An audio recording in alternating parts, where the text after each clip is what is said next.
Ay, isang napakamalamig na hapon po. Hello, J-Motor! Pagod na si J-Motor!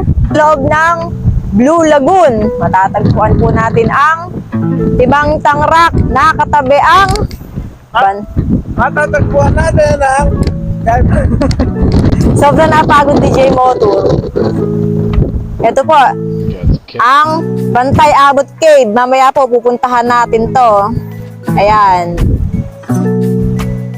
Dito muna tayo sa Timantang Rock. Lilibutin natin. Tara po't lapitan po natin.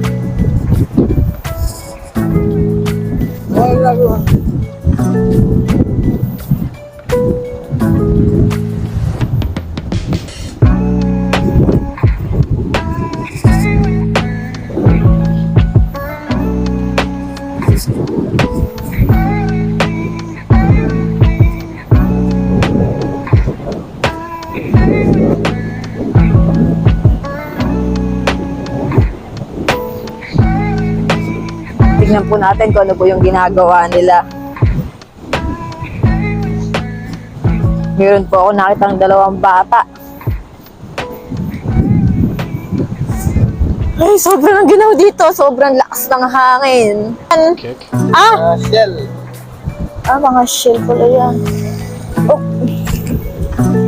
Kuya, anong pangalan mo? Po? Ha? Rudy. Shout out po kay Sir Rudy. Nanguhuli po sila dito.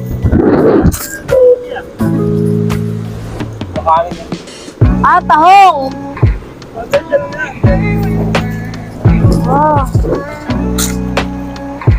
Tahong po palang hinuhuli po nila.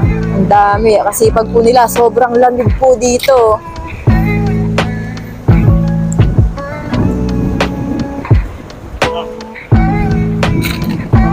Ako rin nakahuli. Nakahuli ko.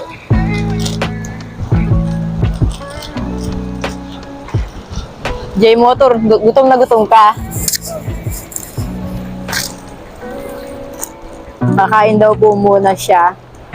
Sa loob ng 2 araw namin bumabiyahe mula po sa Nueva Ecija.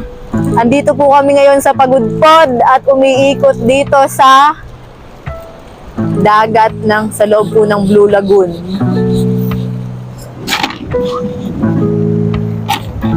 Gets kick.